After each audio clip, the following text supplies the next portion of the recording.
We call it the burn.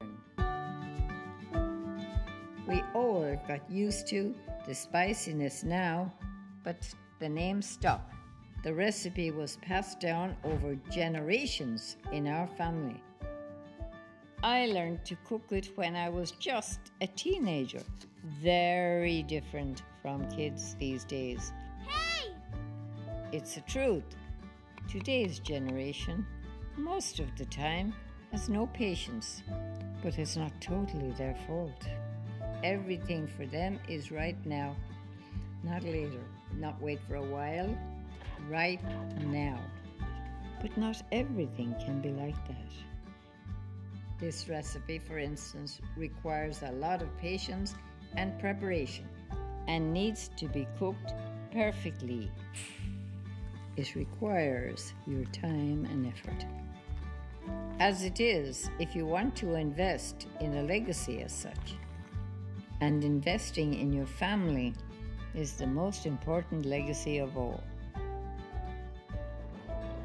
Like how you carefully prepare a family recipe with time, effort, and patience. You should too, for a family's financial future.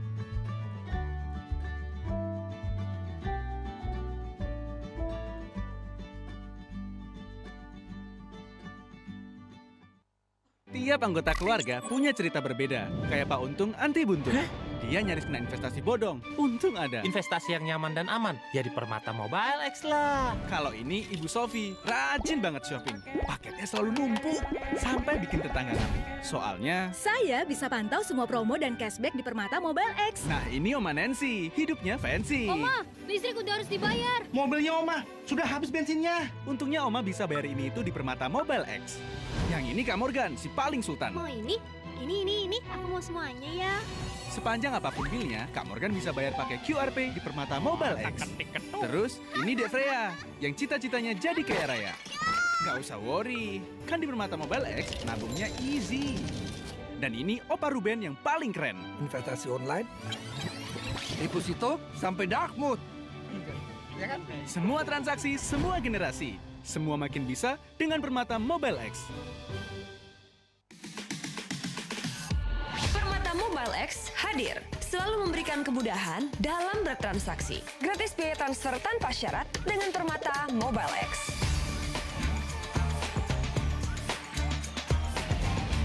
Gratis biaya transfer ke bank lain.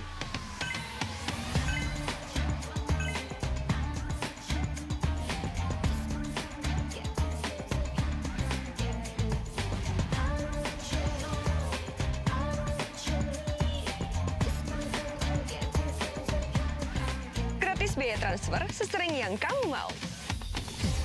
Dan gratis biaya transfer tanpa minimum saldo dengan Permata Mobile X. Gratis biaya transfer kemanapun tanpa syarat. Tanpa batas waktu, tanpa minimum saldo, tanpa batas frekuensi, hanya di satu aplikasi Permata Mobile X.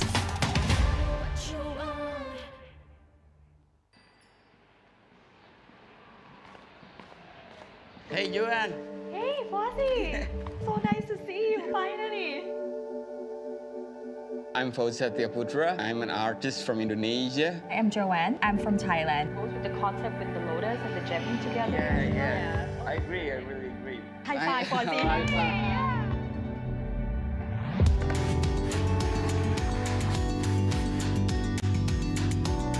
We want to create that togetherness into the painting itself. The tree represents the family growing together. I felt like you're a long-lost friend. Yeah, like brother and sister. This experience is really unique because it comes from the heart. We poured our two hearts into a canvas. Now you're part of the family.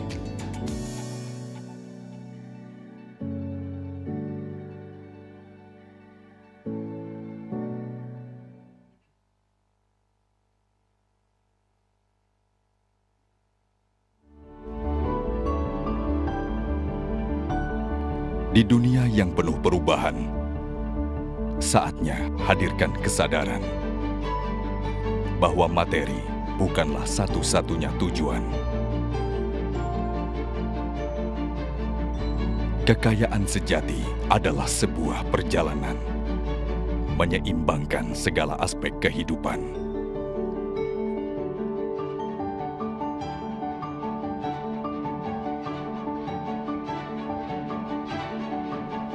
Membangun kebahagiaan dalam harmoni, menjadi diri yang lebih baik.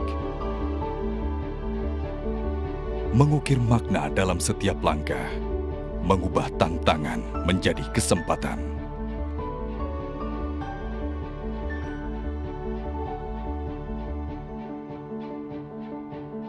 Di tengah pertumbuhan Indonesia, kita adalah bagian dari sejarah. Membuka pintu inovasi dan peluang tak terhingga. Mewarisi perjalanan kekayaan yang harmoni untuk generasi penerus bangsa. Temukan potensi Anda. Temukan makna kaya yang sesungguhnya. Permata Bank Wealth Wisdom 2023. Harmonious Wealth Journey.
Selamat datang dalam acara Permata Bank Wealth Wisdom 2023. Mari kita sambut host kita hari ini, Abi Satria.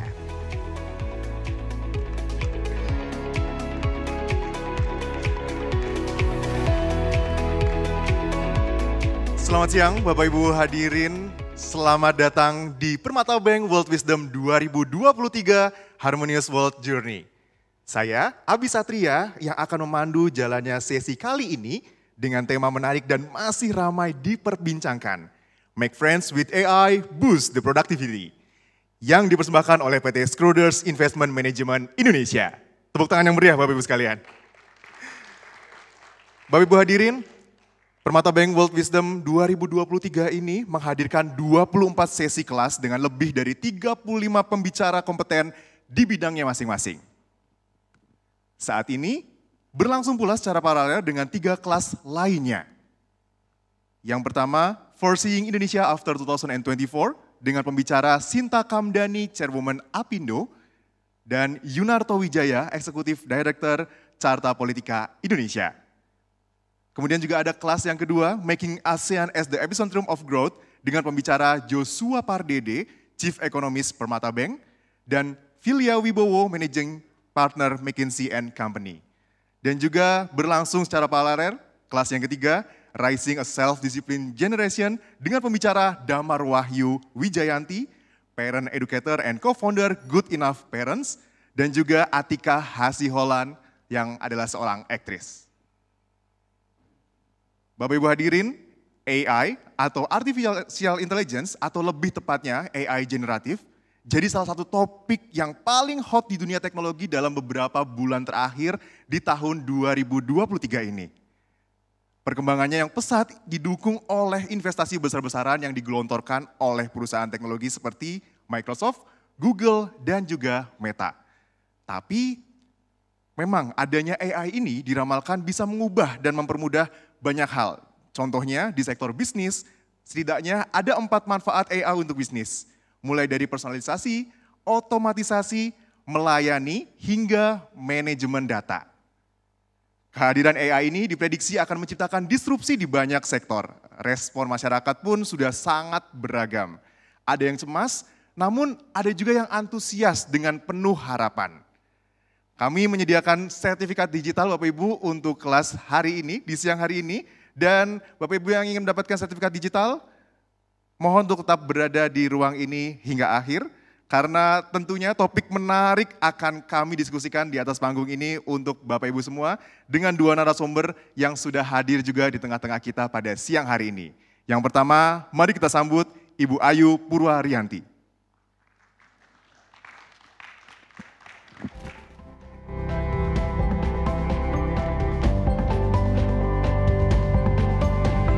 Selanjutnya, mari kita sambut yang kedua narasumber kita, Ibu Dayu Dara Permata. Dipersilakan untuk naik ke atas panggung.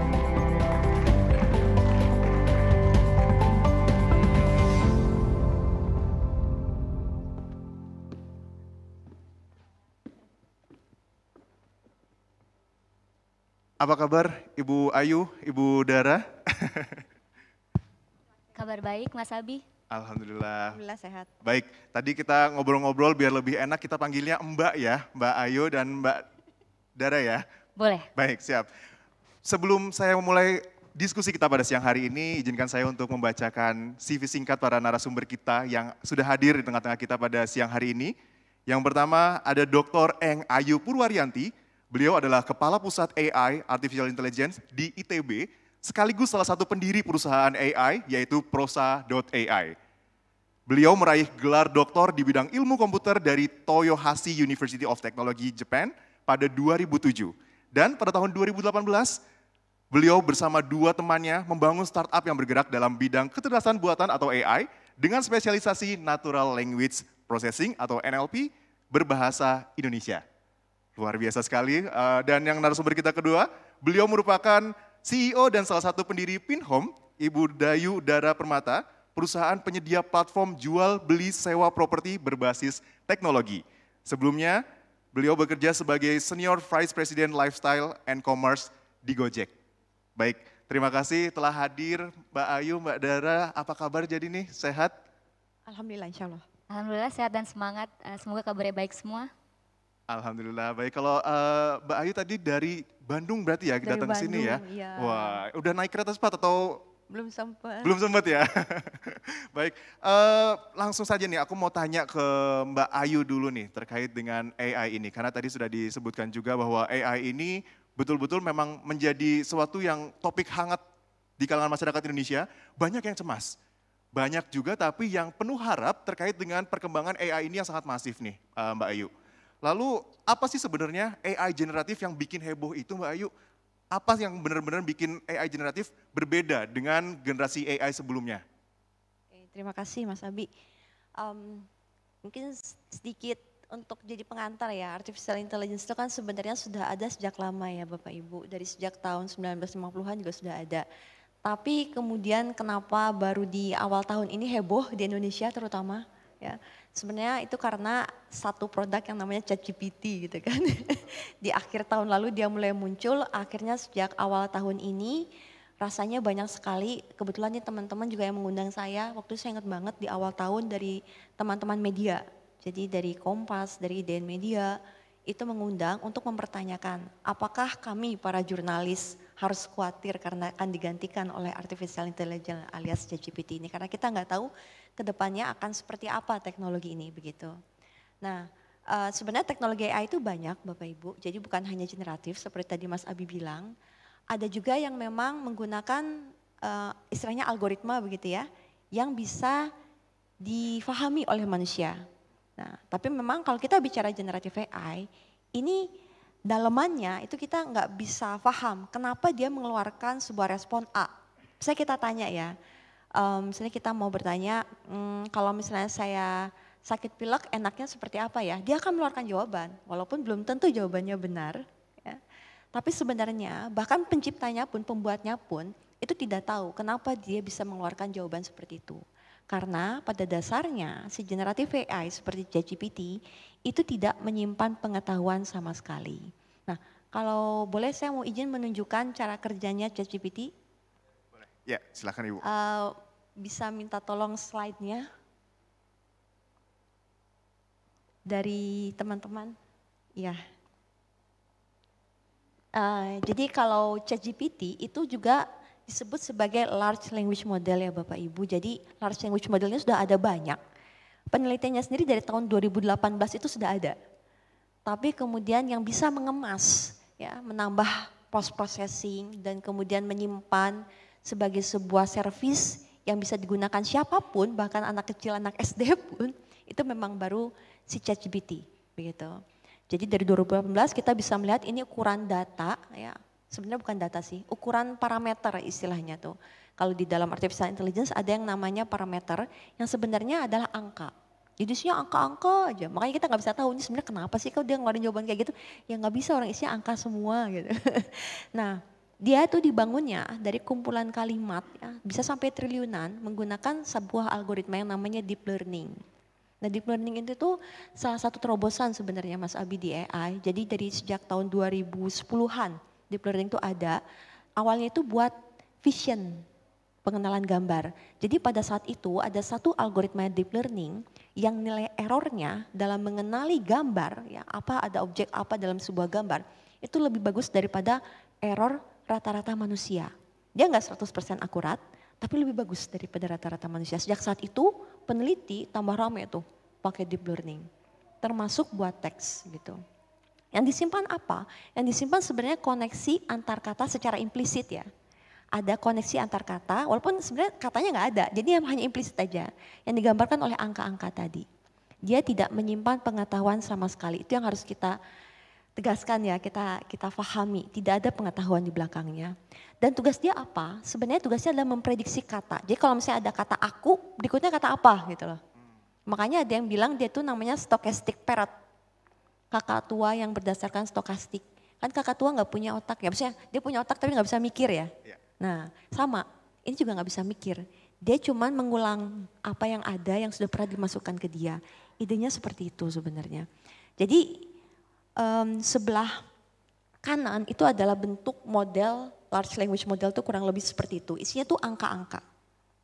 Nah yang sebelah kiri ini adalah input yang kita gunakan untuk membangun si large language model. Miliaran kalimat, bisa sampai triliunan karena kita nggak tahu secara pasti sebenarnya jumlah kalimat yang digunakan oleh si ChatGPT itu berapa banyak, kita nggak tahu. Kemudian masuk ya namanya melatih AI model. Jadi kalau di dalam AI istilah membangun itu diganti dengan melatih gitu, training ya. Seperti anak kecil di train gitu ya. Nah ini juga sama, AI-nya di train gitu kan. Nah hasilnya ya si AI model ini. Nah kemudian ketika ada misalnya satu input, tolong tuliskan tentang Indonesia Emas 2045. Ya, cobain di ChatGPT. Terus keluarnya kan seperti ini, panjang gitu ya. Nah ini satu-satu trik juga nih, ChatGPT tuh ngeluarin panjang kenapa? Karena mereka tuh punya ide bahwa manusia itu akan lebih percaya kalau jawaban kita panjang. Benar ya? Ya sedikit banyak betul ya Bu ya, apalagi kalau misalkan kayak di sekolah gitu, jawaban esai kita udah bikin banyak, panjang gitu ya. 100 lah udah. 100 ya. Males baca. Nah input ini tolong tuliskan tentang Indonesia Emas 2045, ini masuk ke dalam si ChatGPT atau Generative Pre-trained Language Model. Yang apa yang dilakukan? Dia generate satu kata demi satu kata. Pertama, dari start sentence, S itu start sentence, dia akan keluarkan kata Indonesia. Indonesia akan masuk jadi input, nanti keluarannya emas. Emas masuk jadi input, keluarannya 2045 dan seterusnya sampai end of sentence. Makanya disebut stochastic parrot.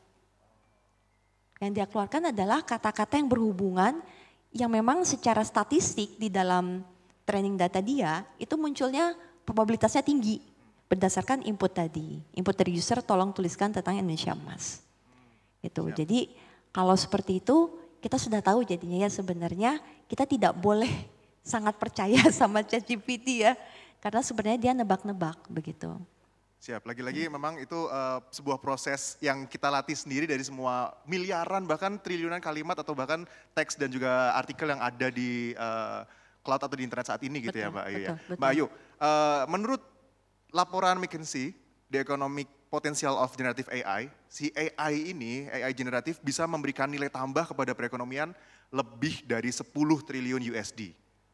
Ini nilai yang fantastis ya, yang juga memang benar-benar wah, bikin jadi ada harapan juga nih buat banyak orang, gak cuma di Indonesia. Lalu bagaimana penerapan AI generatif ini dalam proses bisnisnya nih? Apakah pemanfaatan dari penerapan AI ini, khususnya AI generatif dalam bisnis itu memang bisa kita lakukan juga dalam waktu dekat oleh kita semua di sini atau gimana nih Mbak Ayu? Iya, terima kasih.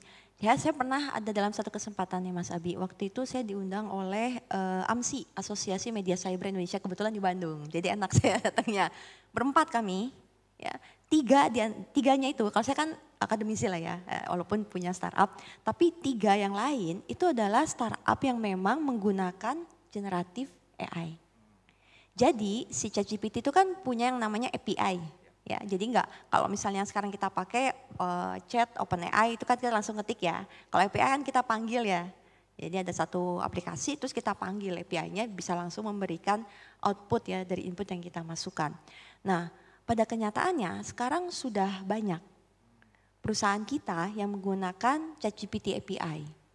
Ya, kalau saya sebutin namanya nggak enak juga nanti nakanya promosi gitu ya. Tapi banyak lah pokoknya ya. Buat waktu itu ada yang menarik sih, dia mengenerate bahan marketing untuk calon legislatif. Oke, menarik kan? Saya juga pas dengar dia, wah kok menarik Pak, keidean seperti itu. Ya ini lumayan Bu katanya, apalagi 2024 terus ya, oh iya boleh lah. Jadi sebenarnya yang tadi Mas Abi bilang, ya di Indonesia sendiri sekarang memang sudah dipakai begitu. Dan memang mungkin kita bisa semudah itu untuk menggunakan si generative AI ini untuk ide-ide bisnis kita, untuk bisnis yang sudah berjalan atau bahkan untuk mendirikan startup juga ya Bu Ayu ya Mbak Ayu ya. Betul. Baik, terima kasih Mbak Ayu untuk jawabannya. Lalu aku langsung mau geser ke Mbak Dara nih. Terkait tadi Pinhome, aku tadi sudah infokan juga ke Bapak Ibu sekalian bahwa Pinhome ini salah satu penyedia platform jual beli sewa properti berbasis teknologi yang juga memanfaatkan teknologi AI nih Mbak Dara. Lalu apa nih? Pinhome itu seperti apa dan gimana sih bisa memanfaatkan si teknologi AI ini Mbak Dara? Wonderful. Selamat siang semuanya, semoga kabarnya baik selalu. Perkenalkan saya Dara, CEO co-founder dari Pinhome. Mas Abi, terima kasih pertanyaannya. Introduction to Pinhome mungkin ya. Ada di sini yang sudah pernah pakai Pinhome atau udah dengar Pinhome sebelumnya? Oh wow, amazing, 2 juta jiwa kayaknya. Majority of our customers are here. Thank you so much for using Pinhome and glad to hear a good number of people in the room have heard of the brand. Right? Mungkin saya perkenalkan dulu Pinhome. Pinhome itu apa sih? Pinhome adalah pionir di Asia Tenggara end-to-end property transaction untuk first time home buyer. The most simple way to explain what Pinhome is adalah e-commerce real estate. Kita pengen jadi e-commerce di sektor real estate. All of us have probably tried e-commerce. Ada yang belum pernah belanja e-commerce di ruangan ini? Thankfully ya, padahal ternyata saya mau kasih GoPay kalau belum pernah coba e-commerce. Siapa tahu bisa langsung belanja di Tokped gitu ya. But we believe that the same concept of electronic commerce can also happen in services. We know that it's been happening in different services. Saya datang dari sektor jasa di Gojek, pertama kali gabung Gojek waktu timnya baru 15 orang. Saya tahun 2015 bergabung Gojek itu, Gojek baru rilis aplikasi versi 1. Dan waktu itu Nadiem bilang ke saya, yuk kita diversifikasi layanan Gojek, nggak hanya di transportasi saja tapi sampai to all-encompassing services, every service that we can think of, they all can leverage the same backbone. Backbone-nya apa? Transport, logistic, payments. Itu backbone-nya Gojek. Di atas itu, on the layers of that, kita bisa buat segala jenis layanan, ya kan? Sampai pada zamannya ya, ada layanan sampai pijat, kemudian ada layanan seperti home services, maintenance of AC, which sekarang by the way ada di Pinhome semua. So we're building e-commerce for real estate. Visinya adalah unlocking home ownership for better livelihood and financial inclusion. Kita ingin properti yang merupakan mungkin aset paling berharga untuk siapapun. Ketika kita sudah punya properti, biasanya aset terbesar kita adalah properti gitu ya. Bukan handphone, bukan gadget, bukan other physical things. Misinya untuk digitizing property data, digitizing home transaction and home financing. Kenapa 3 hal ini penting? Sama aja kayak kalau di e-commerce, fisik ya, goods commerce, kita mau belanja apapun, pertama yang kita ingin cari sebagai buyers adalah kita ingin lihat SKU-nya apa aja, barang apa aja yang ada online. Sama halnya seperti properti, kita ingin juga listingnya online. Dari situ kalau listingnya sudah online, bisa nggak transaksi online ya? Mungkin gitu, tapi kalau elemen financing nggak ada di sana juga orang lagi-lagi akan balik ke dunia offline gitu. Ada nggak sih yang tetap harus offline? Ada ya. Physical viewing gitu, kalau mau lihat properti tetap harus datang gitu. Tapi everything else harusnya bisa di-digitize. Bahkan transaksi properti kan government udah mulai ada duty stamp yang elektronik gitu ya.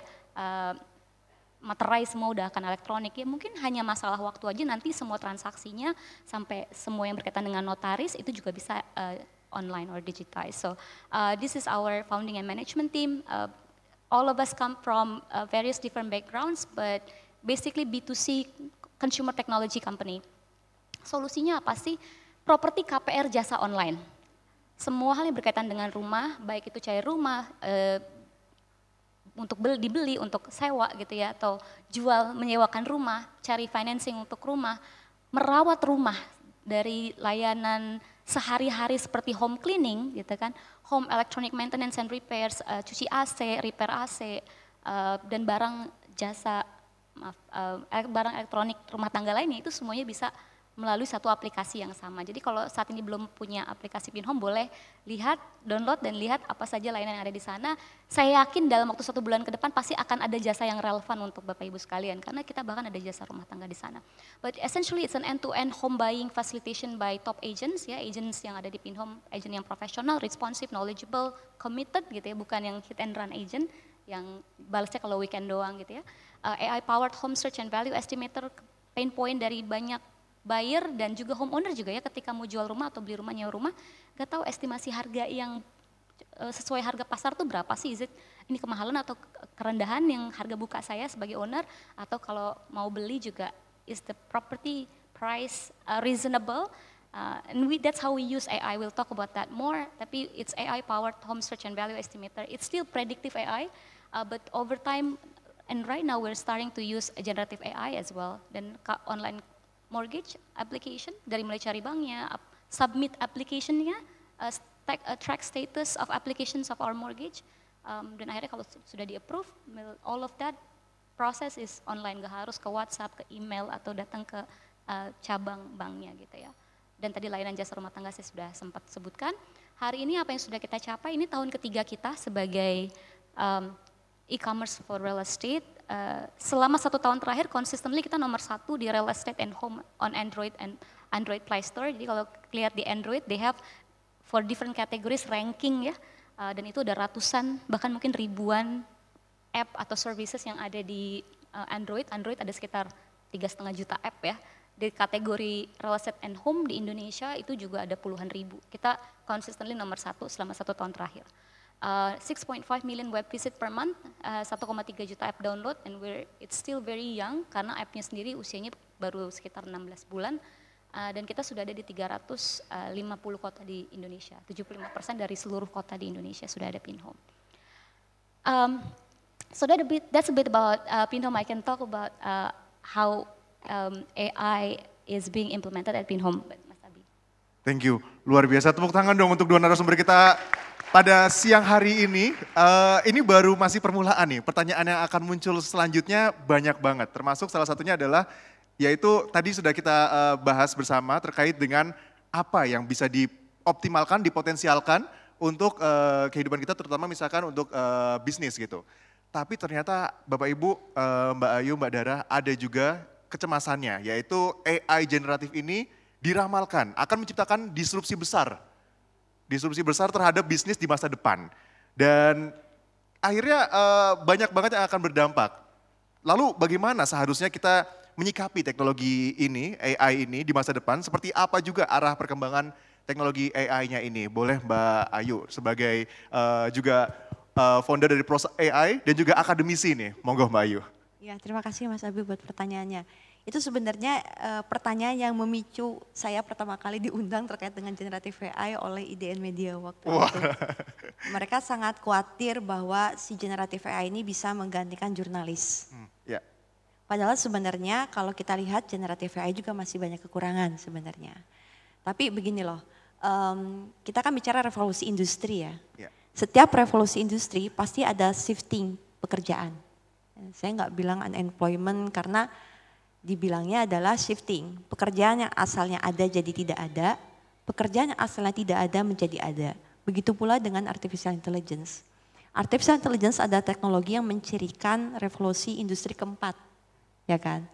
Nah pada saat itu memang ada pekerjaan asalnya jadi ada jadi tidak ada dan kebalikannya. Jadi yang harus dilakukan adalah kita harus mengidentifikasi pekerjaan apa saja yang mungkin tergantikan. Ya.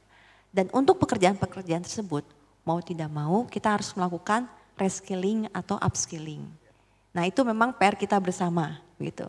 Jadi ketika misalnya ada yang merasa bahwa ini kok kelihatannya bisa tergantikan oleh artificial intelligence, maka ya harus melakukan upskilling gitu. Dan kedepannya, misalnya seperti engineer ya atau planologi ya. Saya cerita tentang seorang perencana kota. Saya ketemu satu perencana kota, dia orang Indonesia tapi base dia di Australia. Dia cerita bahwa saya pakai AI Bu sekarang. Nah yang terjadi apa? Sebuah pekerjaan perencanaan kota, waktu itu daerah lah ya. Yang biasanya dikerjakan bisa lebih dari 1 bulan. Dengan menggunakan artificial intelligence, pekerjaan dia jadi lebih cepat. Gitu. Jadi bisa seminggu, 2 minggu beres. Ya. Jadi pada dasarnya AI itu digunakan untuk membantu mempercepat sebuah pekerjaan. Berarti bukan shifting untuk beralih pekerjaan manusia yang tadinya dikerjakan manusia akhirnya dikerjakan AI, tapi lebih ke shifting cara menggunakan atau cara bekerjanya dibantu oleh AI. Ada 2 sebenarnya Mas Abi. Nah, gimana tuh Mbak Ayu? Jadi yang pertama tadi yang Mas Abi bilang itu benar. Jadi antara gini loh. Planologi yang pakai AI dengan planologi yang nggak pakai AI, udah pasti planologi yang nggak pakai AI itu akan kalah. Karena lebih lama begitu. Ya. Misalnya lagi notaris yang pakai AI sama notaris yang nggak pakai AI, ya pasti notaris nggak pakai AI akan kalah. Karena lebih lama. Pencarian akan pakai AI itu kan lebih cepat ya. Kita bandingin berbagai akte perusahaan yang dari 30 tahun yang lalu begitu kan. Itu kan bisa lama berminggu-minggu ya. Tapi kalau kita pakai artificial intelligence, dia akan cepat menunjukkan hubungan antara satu akte dengan akte lain, mana bagian yang diganti, siapa yang menggantikan dan seterusnya. Jadi akan lebih cepat, itu satu. Jadi makanya sekarang kalau di ITB, artificial intelligence itu secara introduction wajib untuk semua mahasiswa baru. Kenapa? Ya harus tahu karena ini bisa bantu kerjaan kamu. Kalau kamu nggak pakai ini, kamu kalah nanti sama engineer yang lain. Gitu, arsitek gitu. Ya kalau kamu nggak pakai AI buat nge-generate sesuatu, ya kamu bisa kalah. Nah, terus yang kedua, yang memang itu yang dikhawatirkan orang-orang kan, unemployment. Ini ada kejadian memang, jadi teman saya di entertainment ada yang bilang ke saya waktu itu, Bu, content writer sekarang udah jadi problem. Content creator beda ya, kalau content writer kan Mas Abi tinggal ngetik aja ke si ChatGPT, keluar ide-idenya sama dia. Ya enggak? Jadi akan ada memang pekerjaan yang akhirnya tergantikan oleh si artificial intelligence ini. Apa saja Mbak Ayu? Kira-kira sektor pekerjaannya yang memungkinkan dan akhirnya kita jadinya bisa aware dan sadar juga nih bahwa wah ternyata sektor pekerjaan saya termasuk yang salah satu paling memungkinkan untuk terkena disrupsi pertama gitu. Iya, sebagian besar sih sebenarnya membantu ya. Ya. Termasuk mesin translator. Karena kalau kita bilang mesin translator kan itu ada certified mesin translator kan. Ya. Walaupun kita pakai si ChatGPT, Google Translate untuk bantu nge-translate, tapi ketika udah certified itu harus ada orang yang bertanggung jawab memastikan bahwa translasinya benar. Gak mungkin kita cuma pakai yang otomatis. Karena kalau pakai otomatis pas salah siapa yang disalahin gitu, siapa yang tanggung jawab, tetap harus ada yang tanggung jawab. Jadi kalau udah yang certified, udah pasti itu nggak akan tergantikan sih. Nah yang mungkin tergantikan yang saya tadi bilang, ya sebuah pekerjaan yang secara repetitif itu bisa dilakukan. Jadi misalnya contohnya mungkin nggak tergantikan ya, tapi lebih mengurangi jumlah. Contoh misalnya customer service agent. Customer service agent untuk pertanyaan yang gampang, ini kalau kita ngelihat kemampuan generative AI sekarang, lama-kelamaan kalau pertanyaan gampang itu bisa ditangani oleh si generative AI. Tapi pertanyaan yang sulit, yang udah rumit, ini saya punya kasus kayak begini nih kemarin, atau yang saya ketelon dan seterusnya gitu kan. Pusing juga sebenarnya si generative AI-nya, dia nggak menemukan kasus itu dalam training data dia. Tapi minimal jumlah orang yang di-hire jadi customer service agent, biasanya jadi berhenti segitu aja. Kenapa? Karena untuk yang gampang-gampang, itu bisa diselesaikan oleh si generative AI. Pas yang udah susah baru masuk ke manusia. Itu lagi contohnya. Siap, terima kasih Mbak Ayu. Mbak Dara, selaras dengan jawaban Mbak Ayu barusan terkait dengan membantu pekerjaan kita nih, terkait di bisnis kita. Sejak kapan Pinhome menerapkan AI dalam proses bisnis dan gimana sih Mbak Dara teknologi AI ini akhirnya membantu proses bisnis di Pinhome sendiri Mbak Dara? Pastinya, terima kasih Mas Abi. Saya juga belajar banyak tadi dari Mbak Ayu yang sebagai akademisi, kalau saya dari praktisi dari industri yang menerapkan itu. Mungkin saya bisa minta bantuan dari tim di belakang untuk kembali ke presentasi saya tadi. Saya bukan expert di artificial intelligence, but day one ketika kita membangun Pinhome, hal pertama yang teknologi pertama yang kita coba untuk pelajari dan gali bagaimana caranya kita bisa manfaatkan ketika kita membangun platform Pinhome adalah AI, artificial intelligence. Although when we started tahun 2000 begitu ya, kalau tahun 2000 barangkali ChatGPT juga mereka baru saja, tahun 2020 tahun 2020 gitu ya, ChatGPT sebenarnya sudah cukup advance, mereka sudah keluar GPT-3 teknologi gitu, tapi adoption rate-nya belum se-massive sekarang. Generative AI was, I would say, almost at the inflection point. Kita masih berkutat di predictive AI. So the first AI technology that we adopted was predictive AI untuk estimate harga properti. Selama ini kalau misalkan kita mau estimasi harga properti, biasanya kita tanya agen properti, kalau tidak ke appraisal gitu ya. Secara formal biasanya kita ada partner KJPP, itu kalau bank juga pasti ketika mereka mau meng-approve mortgage gitu pasti melalui KJPP untuk estimasi harga properti. We have mathematical model to appraise property, biasanya harga tanah ditambah harga bangunan yang sudah terdepresiasi gitu, dihitung depresiasinya. Begitu. Tapi orang awam seperti kita nggak mau mikir serumit itu gitu. So what we want to be able is how do we help them, users, owners ya, dan seekers gitu, untuk estimate harga property. That's the first technology that we embed. But now we have gone beyond that. But before I talk about implementasi AI di Pinhome, saya ingin bicara soal transformasi yang terjadi selama kurang lebih 25 tahun terakhir di dunia teknologi. Saat ini kita sudah di era transformasi AI ya, AI transformation. Tapi tahun 2000 sebenarnya pertama kali itu seluruh teknologi ini bisa dimungkinkan terjadi itu adalah karena cloud computing. Tahun 2002 kalau tidak salah ya, Amazon meluncurkan Amazon Web Service.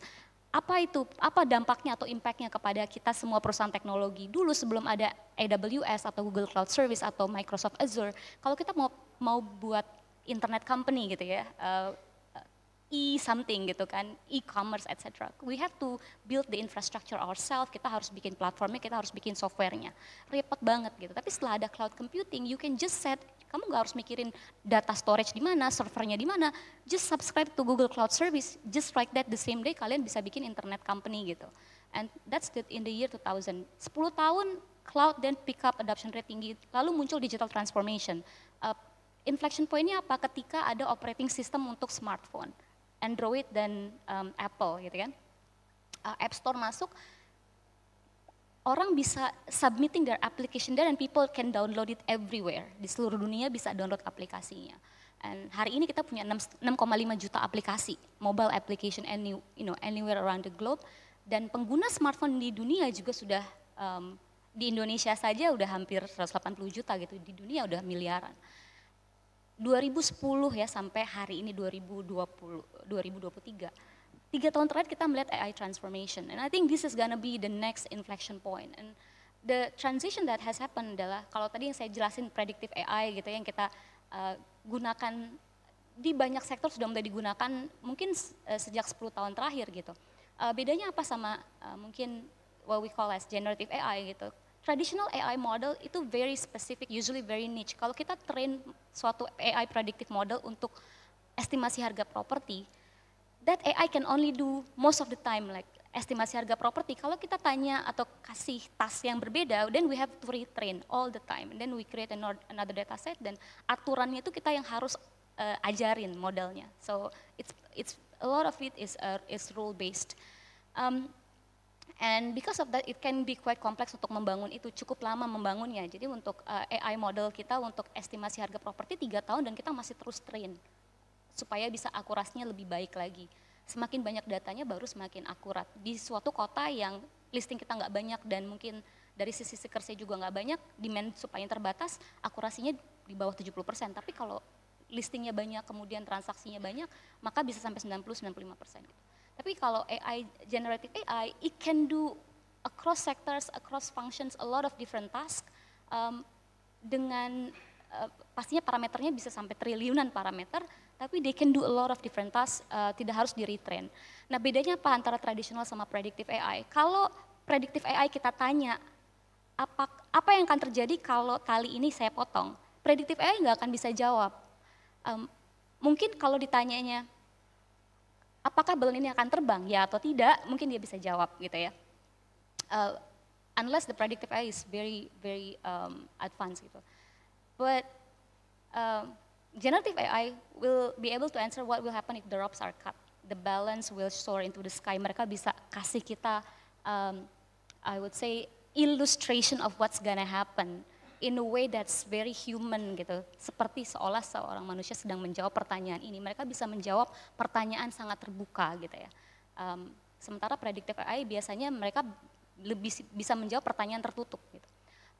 And if we look at the most advanced generative AI product today, probably we can all say ChatGPT adalah salah satu yang paling advance gitu ya. ChatGPT, ini kalau kita lihat berapa lama sih adoption rate untuk bisa ada 100 users for the different products that I show here on the screen.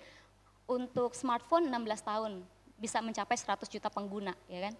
Kalau kita lihat internet 7 tahun, Facebook 4,5 tahun, Instagram 2,5 tahun, TikTok sekitar 9 bulan, ChatGPT 3 bulan untuk mencapai 100 juta pengguna. The adoption rate is just insane. It shows how much it's so impactful and relevant.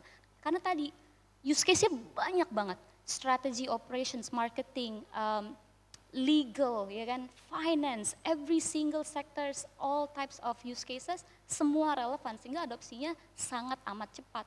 Dan development teknologinya juga cepat banget gitu. And where I'm going with this adalah sebagai bisnis, sebagai industri, sebagai praktisi, kita harus bisa mengerti kapabilitas mereka udah sampai mana dan bagaimana saya bisa menggunakan itu untuk sektor saya, bisnis saya, usaha saya, profesi saya gitu. And this is not just a B2B, you know, it's not just a B2B thing, ini B2C gitu. Consumer juga harus berpikir bagaimana ChatGPT bisa membantu saya gitu. Siapa di sini yang pakai Google Search? Ya, browsernya Google Search gitu ya. Berapa banyak dari kalian yang punya web plugin ChatGPT di Google Search kalian? I think you should have it. As a consumer, you should start thinking about how you can use ChatGPT to make yourself more productive. Sebelum saya pakai ChatGPT plugin di browser saya, itu untuk mencari satu informasi, mungkin saya butuh waktu antara 5 sampai 10 menit, ya kan, kalau saya mau mencari informasi yang sangat akurat. Sekarang saya bisa dapat informasi dalam 10 detik karena ChatGPT will summarize the most important informations and maybe it's taken from Wikipedia, maybe it's taken from some articles di page ketiga di Google, tapi saya nggak harus cari itu satu-satu gitu kan. So it's not just the task of businesses to think about this, kita consumer juga harus mikir itu, tadi reskilling and upskilling. ChatGPT is how we can, or maybe there's other products juga ya, BART juga, kemudian Amazon bahkan mereka explore their own, I would say LLM products gitu. Tapi saat ini saya rasa ChatGPT yang paling relevan buat semua consumers gitu. Dan kalau kita lihat one thing that I wanted to share here, what's really interesting is perjalanan ChatGPT ya. dari mulai tahun 2006, saya nggak bisa baca dengan jelas, tapi 2006 kalau saya nggak salah, Object Recognition Human Parity ini artinya apa? ChatGPT sudah bisa mengenali objek, oh ini balon, ini siapa, ini apa gitu ya. Itu tahun 2006. Kalau kita ibaratkan ini sebagai manusia itu mengenal objek itu di usia 8 bulan. Bayi-bayi gitu kita ya, umur 2-3 bulan udah ngeliat wajah, terus 8 bulan udah bisa objek recognition gitu kan. Nah 2023 gitu, itu 2016 ya, 2016 sampai 2023, berarti kan umurnya baru 7 tahun ya. Apa yang bisa dilakukan anak 7 tahun? Anak umur 7 tahun mungkin udah bisa belajar baca ya. What this definitely unhuman thing ya, sudah achieve ChatGPT 4 karena melalui suatu evolusi ya selama 7 tahun terakhir, dari mulai awalnya bisa recognize object, lama-lama bisa recognize speech, kemudian reading comprehension, machine translation, etc. Sampai tahun 2023, ChatGPT sudah lolos semua tes ini. Dia sudah lolos LSAT, sudah lolos SAT Math, sudah lolos AP Microbiology, Microeconomics. Kalau ini ibaratnya manusia 7 tahun udah jadi sarjananya, titelnya udah 15 gitu ya. Udah jadi lawyer, udah jadi dokter, udah jadi all professions you can think of, umur 7 tahun gitu. So this is very inhuman, and we as human I think either we benefit from it or we get disrupted by it. It's our choice. Semua orang bisa memanfaatkan ini untuk 4 hal ini. Memanfaatkan ChatGPT or I would say large language models technology ya, untuk 4 hal ini. Broken meeting ya, kalau kita ada meeting kemudian kita malas bikin summary ya. We should already find ways, tadi aja saya ngobrol sama Mbak Ayu udah ada speech to text belum kalau di prosa.ai, karena kalau ada lumayan tuh bisa biar kita kalau rekam rekam meeting gitu, kita nggak usah bikin summary didengerin atau misalnya kita nulis tangan sendiri. Right now there's already ChatGPT plugins yang bisa membantu kita nge-summarize video, nge-summarize recordings, itu sudah ada. Kemudian information labyrinth, kalau punya, ini legal saya di perusahaan saya pakai. Ketika kita punya suatu konteks gitu, let's say corporate legal, oh what should we do in this situation? Daripada baca undang-undang perdata dan lain sebagainya, tanya aja ke ChatGPT kalau memang ada plugins yang bisa kita pakai untuk supaya kita masukin dokumen terus dia cari apa sih what's the right next move for us gitu. What entity should be set up, what kind of structure is it, itu bisa dijawab semuanya. Blank page, daripada mulai dari nol, kalau misalnya mau bikin marketing nih ya, bikin go to market strategy, kita nyuruh anak intern mereka bengong kan, tapi kita bilang find out how we can do go to market strategy untuk produk sewa apartemen di Surabaya dalam 3 bulan ke depan. Kasih mereka ChatGPT account, bayar $20 per bulan ya, mereka bisa bikin GTM-nya buat kita, karena mereka udah punya tools-nya. Terus the complex process, tadi kalau proses panjang, berbelit-belit, kita bisa tanya ChatGPT, hey I give you this context, can you help me understand what can we do to be more efficient? Mereka bisa jawab juga. Gitu. Ini menarik karena sampai yang anak magang pun juga bisa mengerjakan, walaupun mereka statusnya masih magang dan belum terlalu mengerti tentang proses bisnisnya dan lain sebagainya. Mbak Dara, lalu diukur dari sisi produktivitas dan efisiensinya, seberapa besar akhirnya nilai manfaat dari penerapan AI ini sendiri di Pinhome, Mbak? Saya akan bisa kembali ke tadi ada satu chart yang menarik banget, GDP growth ya, over the past few centuries. Tapi apa pemanfaatan yang kita, how impactful is generative AI, right? And how are we using that to serve customers better, and how are we being more efficient with that? Saya bisa jawab bahwa dengan adanya ChatGPT efisiensi itu 80%. Kita bisa melakukan pekerjaan 5 orang dengan hanya 1 orang saja gitu ya. Di startup yang notabene adalah bisnis yang kita selalu di-expect untuk tumbuh secara tidak hanya incremental ya, tapi atau gradual, tapi eksponensial. Kemampuan untuk bisa menjadi lebih efisien atau sangat efisien itu sangat penting gitu. And right now, when we want to do something more, we don't hire more. Instead, we see how we can be more efficient with what we have today. And that's, I think, the mentality for any business harusnya kayak gitu sih, nggak harus yang transformatif atau disruptive business aja. Satu contoh yang kita lakukan saat ini yang sedang kita bangun adalah comprehensive transaction funnel. One by one kita mau buat ini automated. Sekarang kita pre-top funnel sama top funnel semi-automated. We are building AI capability supaya first and second layer who you interact with on PinHome ketika misalkan ya ke app PinHome mau tanya soal properti primer, properti sekunder, tanya soal KPR, kita pengen first layernya sudah bukan human lagi, chatbots, and we're implementing that right now. I think I would say that 50% of the time you're not facing with human. And then after that, we want it to be 100%. Simple informations, FAQs, nggak boleh dijawab sama manusia. Leave human for more complex or most complex task. And then second layer kita pengen juga bisa di free up juga, there's no human interactions dari ketika pertanyaan sudah lebih detail, misalkan more contextual about the neighborhood, more contextual about the listings, more contextual about transaction process, kita pengen bisa tetap itu AI powered, ya kan? And then over time, hopefully human can just focus on relationship building and in-person interactions. And everything that's on the app should not be managed by human anymore. Ini ada beberapa inisiatif yang kita lakukan ya, contoh property highlight, kita tahu sendiri kalau baca listing tuh biasanya aduh panjang deskripsinya gitu kan ya. What you need is maybe 3 to 4 important bullet points, kita bikin summary, we are right now building kayak summary of listing informations with 3-4 bullet points AI generated. Chatroom, kalau everything yang user education, FAQs itu harusnya bisa AI powered.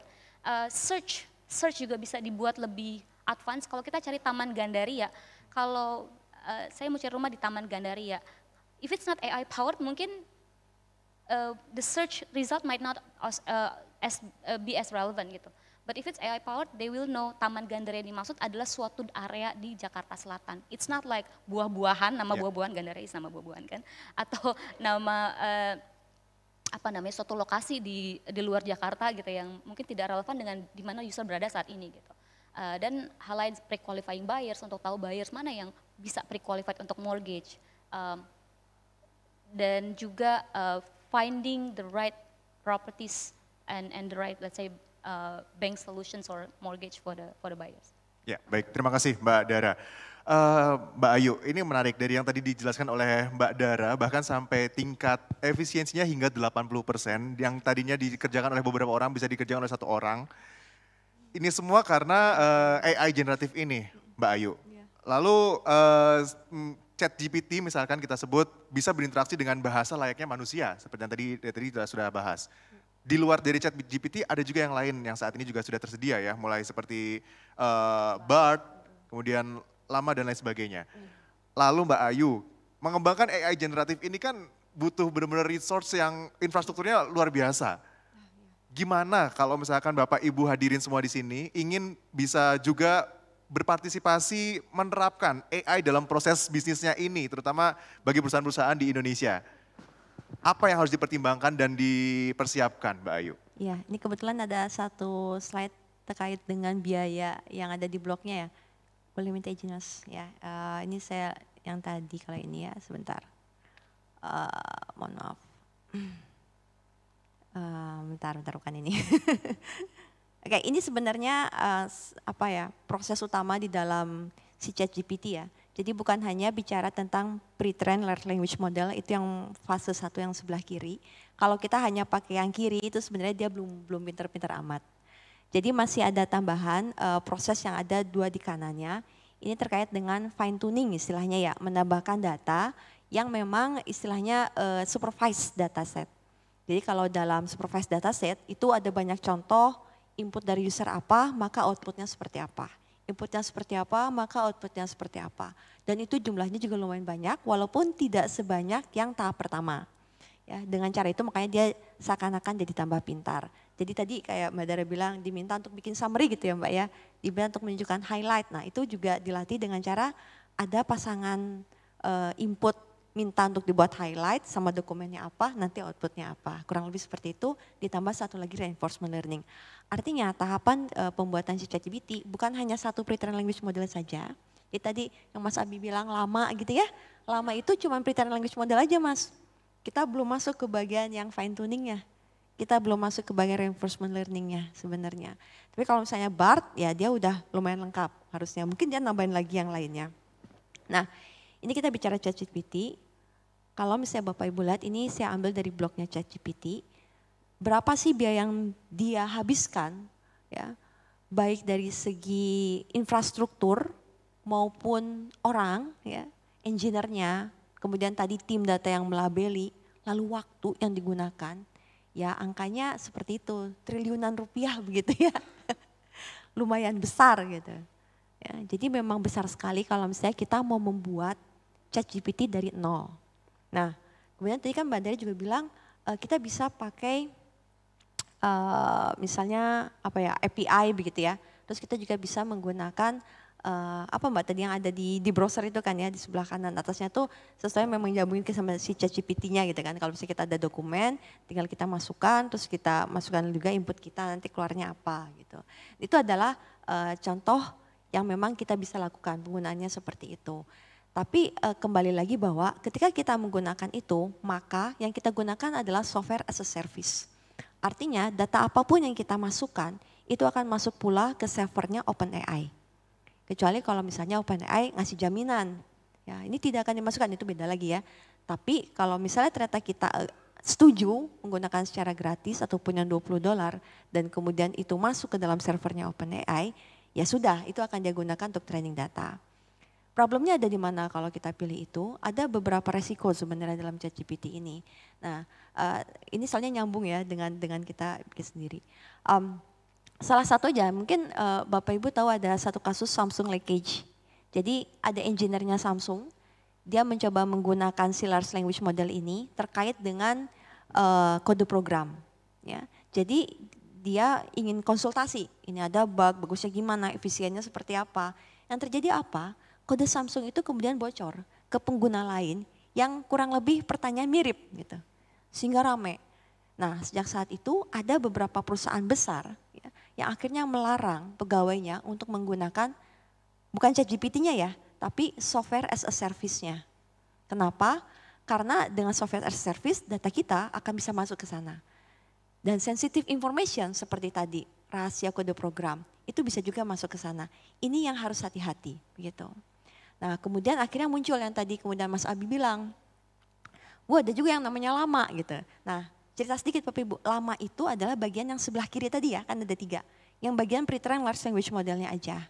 Lama itu adalah sebuah pre-trained language model yang bisa kita download. Jadi nggak harus ada di server orang lain. Kita bisa simpan di server kita.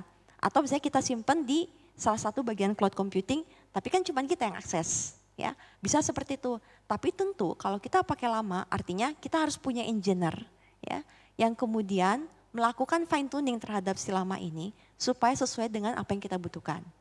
Dan itu terus terang sekarang beberapa perusahaan di Indonesia sudah mulai menggunakan si pre-trained language model itu untuk melayani perusahaan lain. Ya, jadi tadi ini kebetulan Mbak Dara nanya tentang yang recording katakan ya Mbak ya dari speech to text gitu ya. Nah itu kebetulan memang ada Mbak. Jadi si perusahaan ini punya satu produk namanya speech to text untuk meeting begitu. Jadi kita pakai speech to text untuk meeting dan ditambah dengan summarization. Nah summarization-nya karena yang pakainya BUMN, mereka nggak mau pakainya yang software as a service seperti ChatGPT. Yang kita lakukan apa? Kita ambil pre-trained language model yang memang boleh karena ada copyright, ada license-nya masing-masing kan.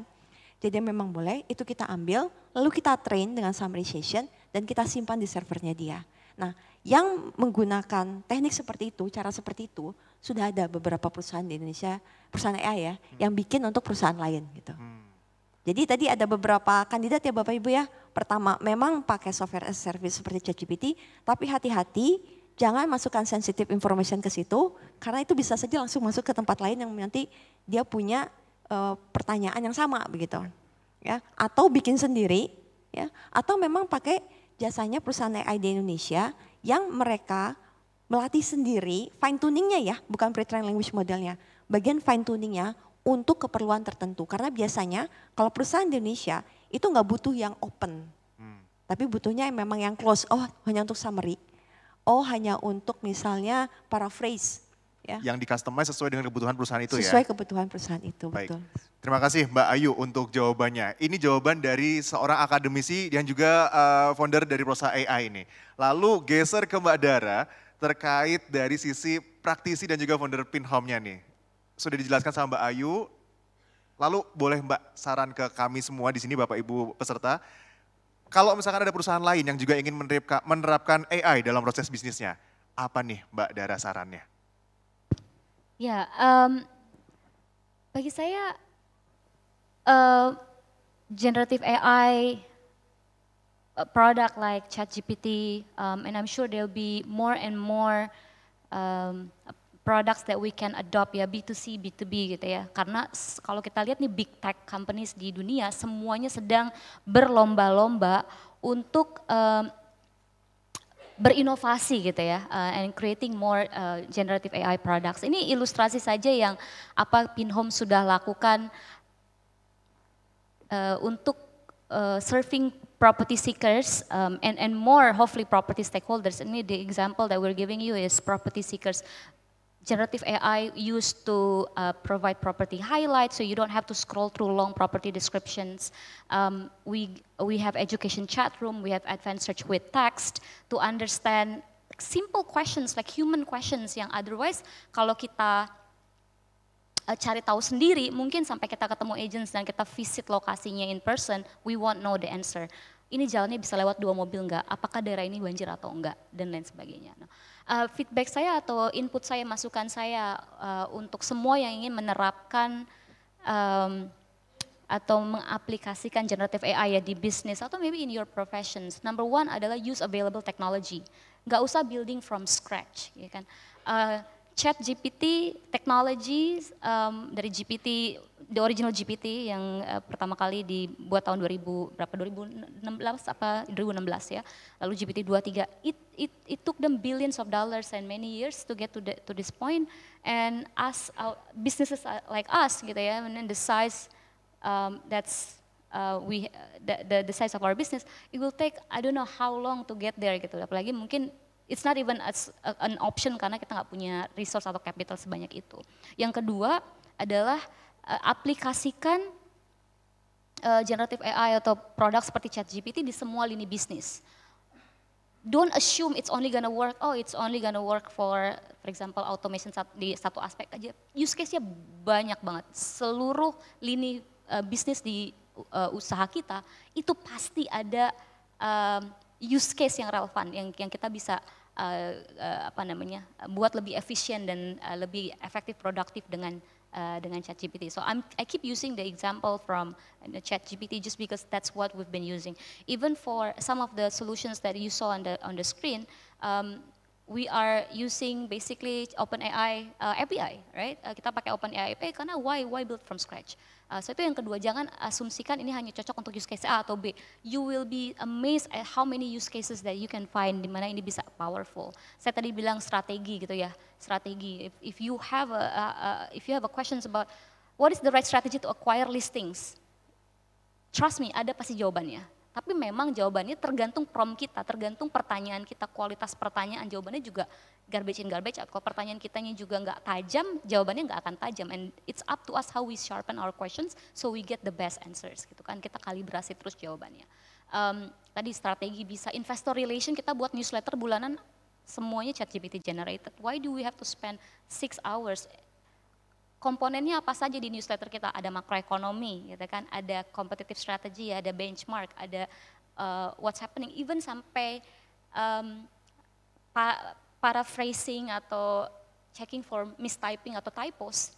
Kita udah nggak lagi lakukan itu melalui entah itu admins atau interns atau in-house employees, semuanya pakai generative AI tools gitu. Tadi marketing juga ya, dari mulai asking questions about hey, who's the best who's like the best performing competitors this month, sampai tadi tell me go to market strategy untuk misalkan launch produk ini di suatu kota, itu semuanya juga bisa didapatkan. Operations pastinya everything yang that has to do with automations. Kalau kita punya data yang sangat kompleks, kita taruh di let's say di ChatGPT, and then you'll be amazed at the output that they can produce. Let's say what's the key takeaways, what should I do, and these simple questions can return some answers. Of course, again, improve the prompt. Nah, yang ketiga adalah kalau tadi yang nomor 2 saya bilang explore all use cases. Yang ketiga adalah pelajari gimana caranya kita bisa buat prompt atau pertanyaan yang bisa menghasilkan jawaban yang bagus. Dan itu if we watch like some YouTube video, some articles, I think that's a good start. Tapi over time kita harus temukan sendiri untuk lini bisnis kita prompt terbaik itu seperti apa. Nah mungkin yang keempat yang saya ingin sampaikan adalah jadikan itu sebagai kultur, gitu kan? Otomasi before, like diversifying atau doing something or doing things manually. Selalu make it a default. Before you do anything, before you spend the whole night begadang gitu ya, ask ChatGPT.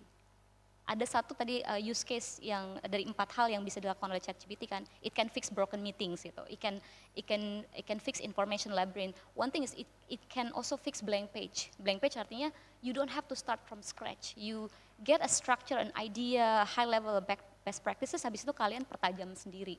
Itu yang keempat bagi yang ingin mengimplementasikan generative AI. Baik, siap. Terima kasih Mbak Dara untuk saran-sarannya untuk kita semua, Bapak Ibu hadirin yang ingin menerapkan AI ini dalam proses bisnis perusahaan Bapak Ibu sekalian, atau mungkin mendirikan startup baru atau usaha bisnis lain yang bisa memanfaatkan AI generatif ini. Selanjutnya, Mbak Dara, Mbak Ayu, kita akan buka sesi tanya jawab untuk Bapak Ibu hadirin sekalian. Saatnya kita masuk ke sesi Q&A. Saya akan memberikan kesempatan kepada 6 penanya, namun kita akan kepada 3 penanya terlebih dahulu. Dan tersedia apresiasi kepada audiens yang berpartisipasi berupa voucher belanja dari Permata Bank untuk para penanya yang akan bertanya pada sore hari ini. Baik, sudah ada 3 langsung, Bapak yang di depan, yang di belakang, kacamata, dan Bapak yang ketiga. Baik, dipersilakan untuk mic-nya. Dengan Bapak siapa dan pertanyaannya ditujukan kepada siapa Pak? Silahkan. Tes. Terima kasih untuk kesempatannya. Saya bertanya kepada Ibu Ayu dan kepada Ibu Dayu. Pertama Bu Ayu, saya Budi Salim, latar belakang saya ada retail fashion. Ya. Nah kita udah punya bisnis online melalui Shopee misalkan. Nah saya pernah memberikan ide kepada partner saya yang menangani e-commerce, udah pakailah customer service yang menggunakan AI untuk bisa kita chat dengan customer, jadi nggak usah satu-satu, karena kita punya respons itu jelek, karena kan ntar tidur tengah malam, jadi operator nggak bales, ya kan. Kalau nggak salah waktu itu sempat ada prosa AI juga kali, cuman saya nggak tahu ya. Nah tapi partner saya itu memang yang lebih jago di IT daripada saya, dia bilang belum saatnya, karena kita punya customer masih berapa ribu misalkan ya. Terus belum lagi biayanya seperti apa. Yang belum lagi kita mesti training orang kita apakah dia bisa apa enggak untuk memberikan input. Karena kan bagaimanapun kita harus tetap menginput si AI ini kan, informasi-informasi seperti itu kan. Nah yang saya tanya adalah apakah saat ini sudah ada jasa konsultasi yang bisa memberikan kita tuh pencerahan di tahap seperti apa kita udah butuh AI untuk yang proses seperti itu. Ya kan. Lalu saya juga pernah ketemu sama satu perusahaan di Taiwan, waktu itu saya kebetulan di Taiwan, saya ketemu sama satu perusahaan yang kasih gambar robot, terus dipersilakan untuk tanya apa aja dia bisa jawab, robot itu berbentuk wanita cantik gitu, ya kan. Nah saya iseng nanya, nah perusahaan retail saya kan namanya Citrus, ya Citrus Department Store, saya di sana tanya, what do you know about Citrus Department Store? Saya ngomong gitu ya, dia ngomongnya bagus sih, jadi Citrus Department Store terletak di Bogor, di mana gini. Nah saya jadi tertarik. Nah lalu saya ingin menerapkan itu di sini. Nah di sini dia kan mengatakan, ada perusahaan yang perwakilan dia di Indonesia. Tetapi setelah beberapa tahap kita masukkan sama sekali, kelihatannya nggak ada feedback yang baik. Nah saya jadi terpikir, apakah nanti ini bisa dikombinasikan misalkan dengan satu robot yang bisa bercakap-cakap dengan customer yang kita bisa input, ya kan. Nah tetapi berbalik lagi kepada satu permasalahan lagi, saya ditanya lagi, di mana kita bisa ketemu robot seperti itu dan biayanya pun berapa, apakah ini cocok untuk skala bisnis kita, ya kan. Nah itu saya juga nggak bisa jawab, karena kan saya juga masih minim informasi ya, jadi butuh pencerahan dari Ibu Ayu juga gitu, terima kasih. Baik. Lalu yang kedua kepada Ibu Dayu ya, sebentar Pak, pertanyaan ada Pak, gitu. Saya juga ada satu perusahaan properti kecil, ya. Kita itu kan menggunakan jasa untuk Instagram, untuk promosi secara digital. Nah, sedangkan tadi kan PinHome itu kan memakai untuk end-to-end for first home buyers ya. Nah, apakah ini kita bisa kerjasamakan dengan developer ya atau apalah inputnya seperti apa dari Ibu? Nah, demikian 2 pertanyaan saya. Terima kasih. Baik, terima kasih Pak Rudi Salim. Kita langsung jawab dulu. Pak Budi Salim atau Pak Rudi Salim? Budi. Baik. Mohon izin Pak Budi Salim. Untuk Mbak Ayu terlebih dahulu. Ya. Ini terkait dengan konsultasi untuk penggunaan AI. Karena betul memang kita semua di sini untuk yang kalau mau menerapkan ke bisnis kita atau perusahaan kita, kita juga kemana nih arahnya nih? Apa aja sebenarnya yang kita butuhkan gitu? Monggo Mbak Ayu. Sebenarnya ketika kita, tadi seperti Mbak Dara juga sudah jelaskan tahapan ketika menggunakan ChatGPT misalnya, untuk membangun sebuah AI sistem di perusahaan juga itu ada tahapannya. Yang pasti sih ada business understanding yang kemudian isinya bukan cuma domain expert, tapi juga harus ada orang yang paham tentang AI. Mungkin salah satunya ya bisa ke AI Centernya ITB Pak ya. Ini saya mau cerita sedikit tentang resiko kalau boleh. Sebentar, ini ada sedikit resiko tentang ChatGPT, jadi ngobrolin tentang yang chatbot tadi ya Pak. Soalnya dulu juga sempat ada satu perusahaan e-commerce yang awalnya mau bikin chatbot, tapi kemudian akhirnya dia mundur. Kenapa? Karena ternyata teknologi yang ada sekarang pun masih ada resikonya. Resiko ini bukan berarti kita akhirnya jadi tidak menggunakan, tapi lebih ke mengerem gitu. Jadi kita tahu kapan pakai, kapan enggak. Ketika teknologi ini masih ada di belakangnya user, seperti misalnya pegawai yang kemudian masih bisa memilah, memilih, memperbaiki, mengedit, aman. Tapi ketika teknologi ini outputnya langsung diberikan ke user, ini sebenarnya agak berbahaya, begitu. Ya, sebenarnya kalau kita bilang teknologi chatbot ada beberapa macam Mas Abi, bukan cuma yang generative AI. Jadi kalau zaman dulu Pak, itu kita masih pakai yang namanya rule based Pak, di berdasarkan keywords aja. Ada kata kunci ini jawabannya ini, ada kata kunci ini jawabannya ini, awalnya kayak gitu. Terus masuk ke dalam yang istilahnya modular. Kalau modular itu pakai AI, tapi di dalamnya klasifikasi.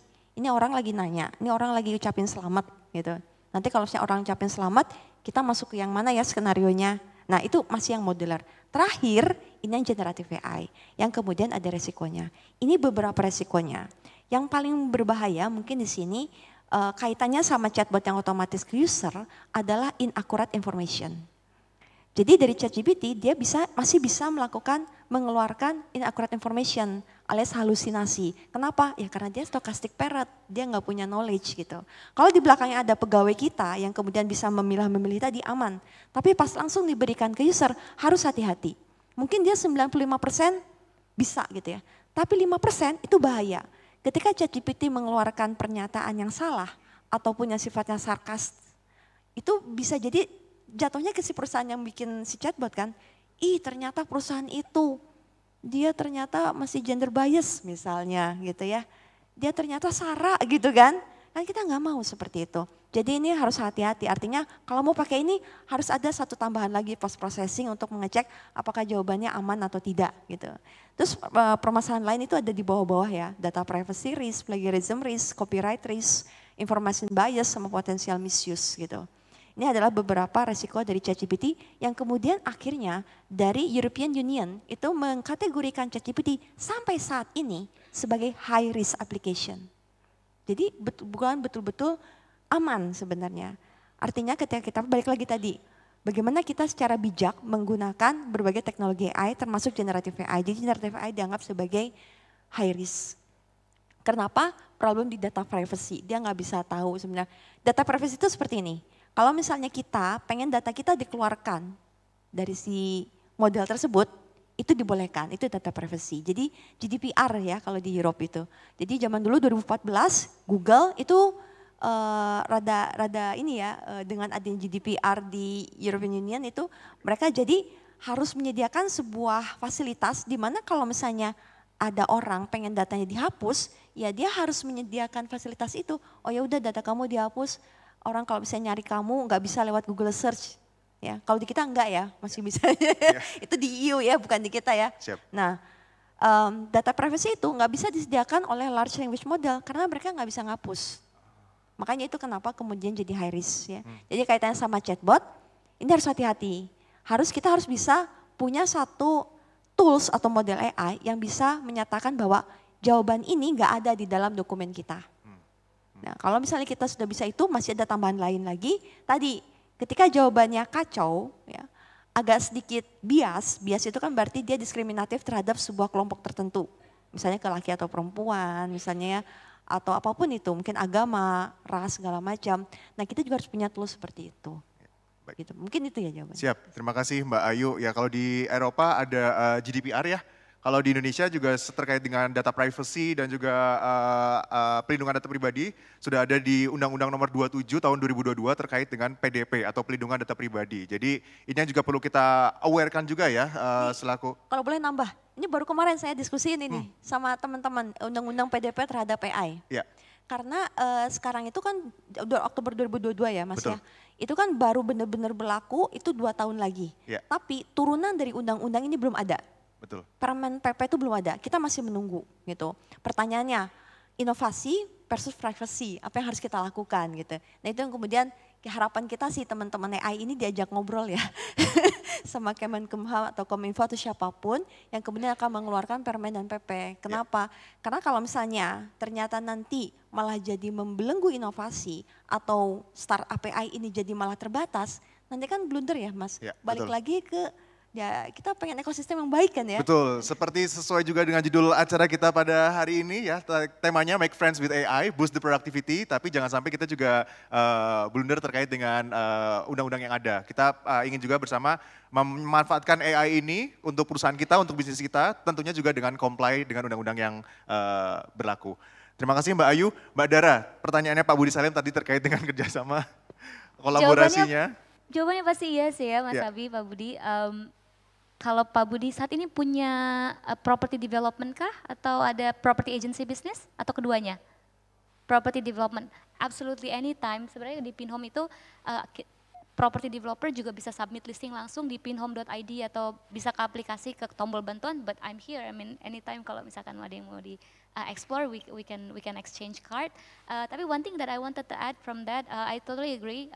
Pastinya yang namanya risk assessment harus dilakukan ketika kita mengambil keputusan. Risk assessment, we have to do it. Yang kedua mungkin relevance juga. Relevan tidak untuk bisnis Pak Budi hari ini, pasti ada aspek Gen AI yang relevan, tapi apakah perlu membangun consumer facing generative AI feature gitu ya. That one is question mark. I'm sure your CTO is the best person to assess that. Biasanya yang relevan itu kalau platformnya kita miliki sendiri. Kalau misalkan kayak Pinhome punya aplikasi dan punya website sendiri, we can control and build something in that website or on that mobile application we can. Tapi the last but not least is cost benefit aja sih. Cost benefitnya coba dipertimbangkan untuk membangun suatu AI feature. Biasanya pasti kita butuh AI engineer and AI scientist. Mungkin dua ini sama pastinya product manajernya, and then butuh waktu katakanlah 3-6 bulan depending on complexity. Itu ada biaya kan. Nah biaya itu dibandingkan dengan seandainya tidak kita lakukan, maka kita harus keluar biaya operasional. Then we can see kan, does this make sense? Again, provided itu relevan, artinya kita bisa buat. Siap, baik terima kasih Mbak Dara untuk jawabannya Mbak Ayu. Ya Bapak yang di belakang yang kacamata, silakan. Ya boleh silakan Bapak mic-nya. Izin Pak, boleh satu pertanyaan saja? Wah, pengen tanya banyak Mas. Ya udah, agak nyambung sih. Saya dengan Bapak siapa? Saya dengan Juliandi. Bapak Yuliandi. Ya. Agak nyambung, saya seorang agent property, ya. Dan saya masih percaya agent property sampai saat ini kayaknya masih belum bisa digantikan oleh AI. Karena AI kayaknya nggak tahu tuh portal jalan itu tutupnya jam berapa, ya kan? Di sana jalannya ada 3 akses, tahu nggak si AI? Jadi saya rasa si calon pembeli properti masih membutuhkan agent property. Oke, sampai saat ini ya. Dulu tahun 2003-2004, zamannya booming properti, saya menggunakan SEO di Google, ya. Dan waktu itu Google Ads belum terlalu marak, ya. Jadi cukup unggul lah. Ketika search properti di mana muncullah, gitu kan. Oke. Belakangan sudah mulai tuh Google Ads. Jadi siapa yang punya uang banyak, dia bisa beriklan dan dia muncul di situ websitenya kayak Instagramnya kayak gitu ya. Pertanyaan saya, apakah suatu saat ini Google Search bisa tergantikan oleh ChatGPT? Itu satu ya. Kedua, saya baru tahu ChatGPT 1 bulan ini dan saya baru install 2 minggu lalu, terus terang. Untuk awalnya saya coba ini, ketik buat proposal 17 Agustusan. Wah, muncul dia. Ya. Proposal tujuan ini, wah hebat juga ya gitu. Oke. Terus saya dengar juga ChatGPT itu update-nya sampai 2021 katanya.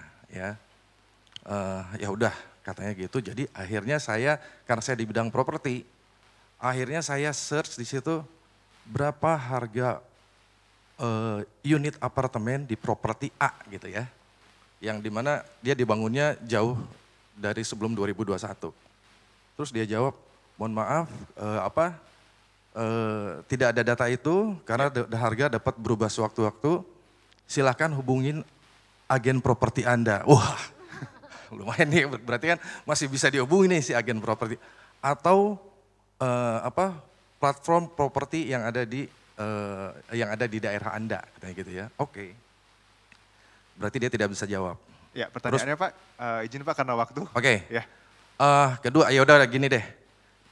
Gimana caranya supaya produk kita bisa terindeks di ChatGPT? Apakah nanti ChatGPT itu akan mengeluarkan iklan juga supaya kita terindeks di sana? Itu aja dulu. Baik, siap. Terima kasih Pak Yuliandi untuk pertanyaannya. Ada 2 pertanyaan. Ini lebih tepat ke Mbak Ayu untuk menjawab sebagai akademisi. Apakah Google Search akan tergantikan yang pertama? Dan yang kedua, gimana caranya produknya Pak Yuliandi bisa terindeks di AI generatif? Apakah itu mungkin nanti di kemudian hari Mbak Ayu? Ya, terima kasih untuk pertanyaannya Mas Habib, Pak Yuliandi. Jadi dari cara kerja tadi kalau kita lihat, sebenarnya tujuan ChatGPT bukan untuk mencari informasi Pak. Tapi sebagai alat bantu untuk istilah tadi dia language model. Jadi tadi Bapak misalnya bikin proposal, bikin TOR, bikin email, jago dia. Tapi kalau kita cari informasi, bahkan di dalam ChatGPT-nya sendiri di bawahnya ada disclaimer. Bahwa dia kadang-kadang mengeluarkan informasi tidak akurat terkait dengan orang, tanggal, dan lain-lain. Dia bilang begitu kan. Karena memang tujuan dia itu bukan search engine. Dia adalah language model. Kalau search engine yang Bapak tadi bilang, ada indeksnya. Ya, ada indexing. Jadi cara kerjanya beda. Jadi kalau search engine itu informasi halaman webnya di mana itu disimpan. Sedangkan kalau ChatGPT nggak disimpan sama dia. Jadi kalaupun ada satu informasi keluar, dia nggak tahu ini awalnya dari web yang mana gitu. Dia nggak tahu ini awalnya dari buku yang mana. Jadi beda tujuannya. Jadi yang ada sekarang adalah teman-teman malah menggunakannya search engine digabung dengan language model. Kenapa? Supaya lebih mudah nanti menerima atau melihat jawabannya seperti apa. Jadi dari search engine keluar misalnya ada 5 dokumen yang relevan, ada 5 website. Nanti 5 website ini kemudian dipakailah add-on tadi yang language modelnya. Keluarlah langsung jawabannya apa. Tapi hasil pencarian dari yang 5 dokumen ini. Gitu.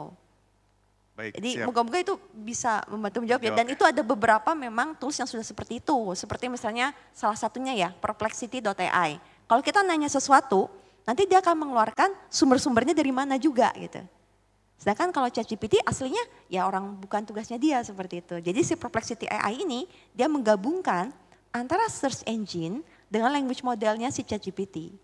Hasilnya contohnya seperti perplexity.ai. Nanti Bapak bisa coba itu perplexity.ai, kita nggak harus bayar-bayar, di situ bisa gratis.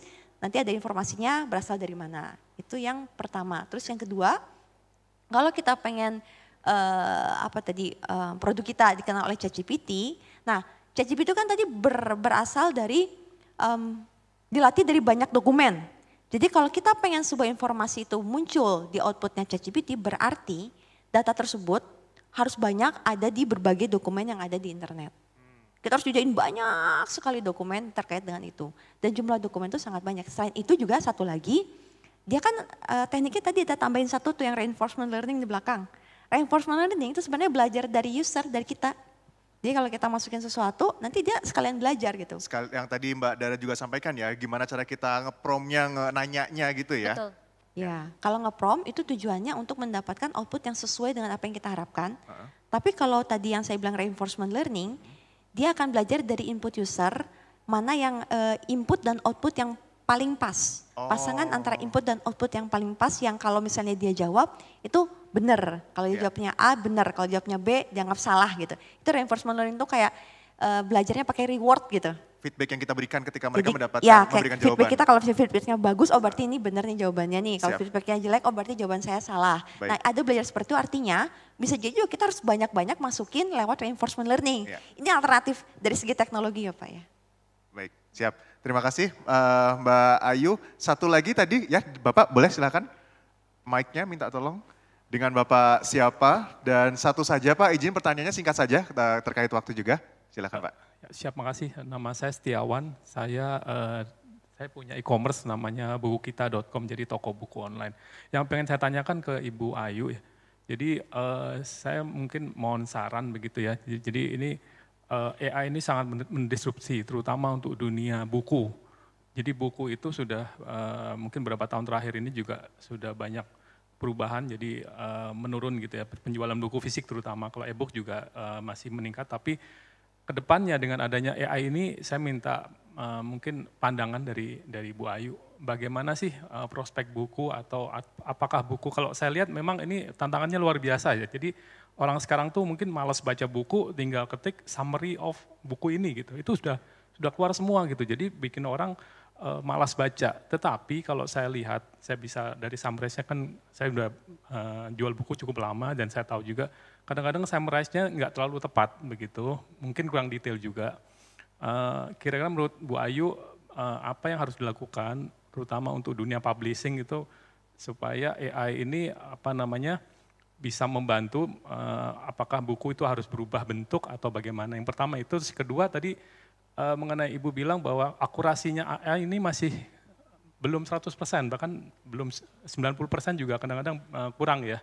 Jadi kadang-kadang informasinya itu masih bias. Nah, sampai di mana kita yakin ini cukup baik begitu. Dan tadi toolsnya apa Ibu? Jadi Ibu bilang kita harus menggunakan tools tertentu supaya ini udah cukup oke untuk kita gunakan. Terima kasih. Baik, terima kasih Pak Setiawan, Mbak Ayu. Ya, ini menarik Pak, terima kasih Pak Setiawan. Terkait dengan membaca buku ya, ini juga satu kan Mas Abi juga di literasi ya. Sebenarnya kaitan yang literasi buku juga nyambung ke sana lah kurang lebih. Tapi sebenarnya Pak, teknologi AI itu bisa digunakan untuk membantu. Gitu.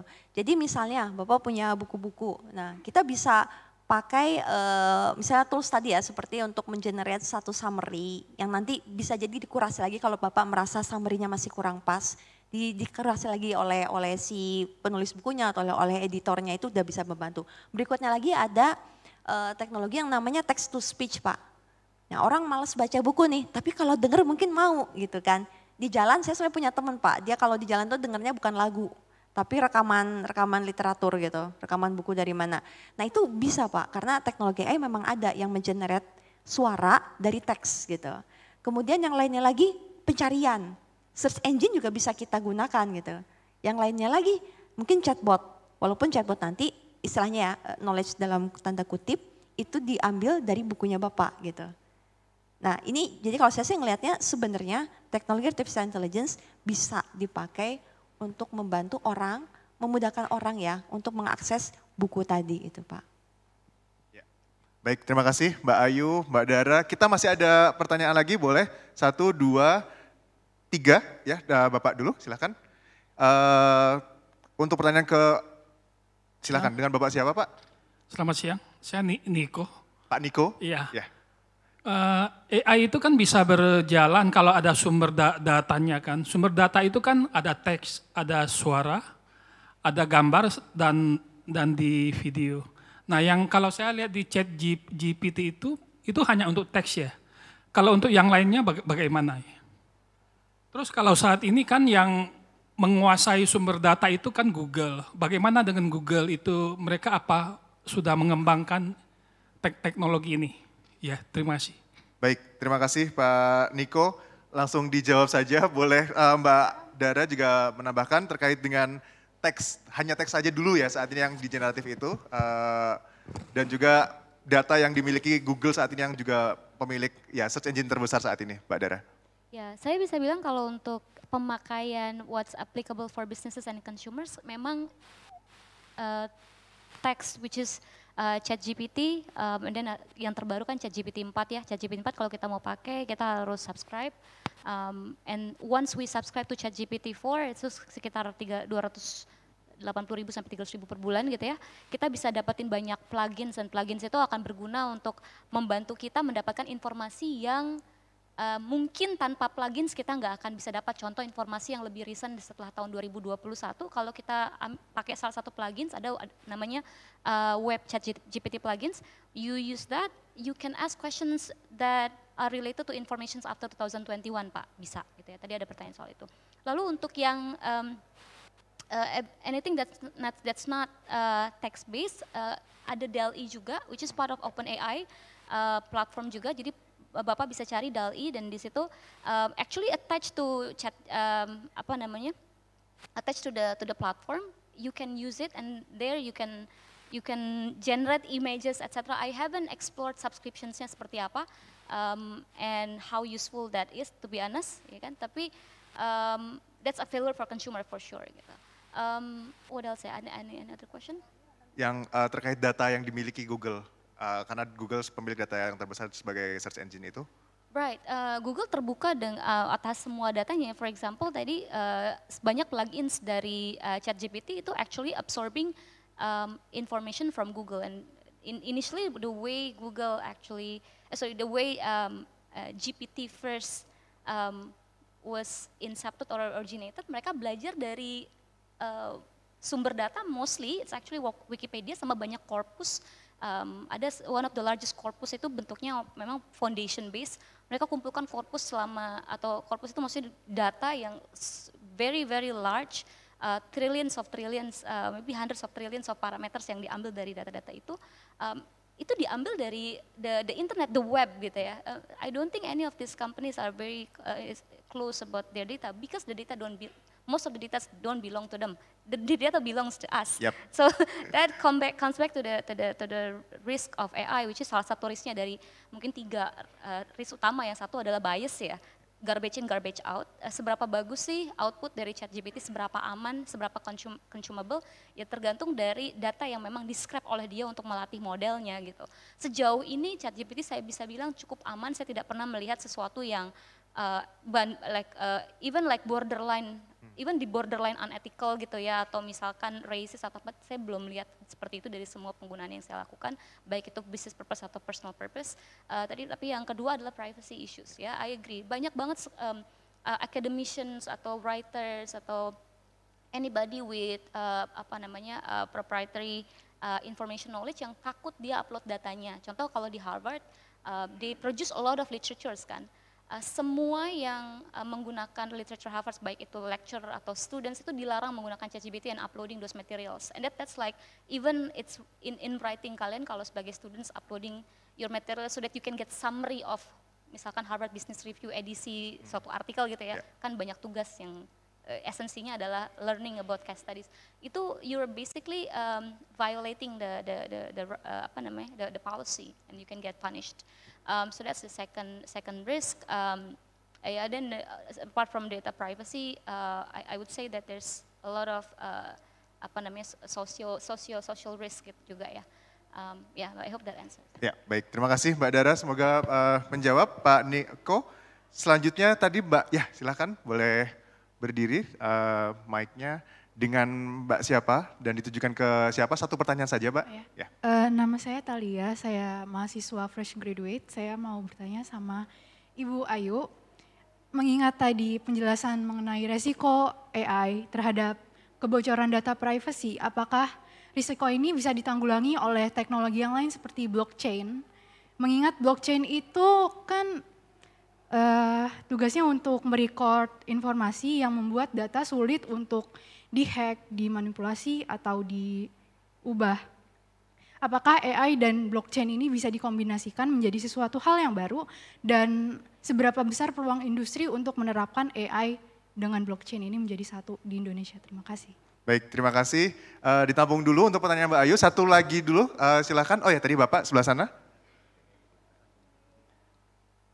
Yang Bapak baju batik pakai kacamata ya. Dengan Bapak siapa?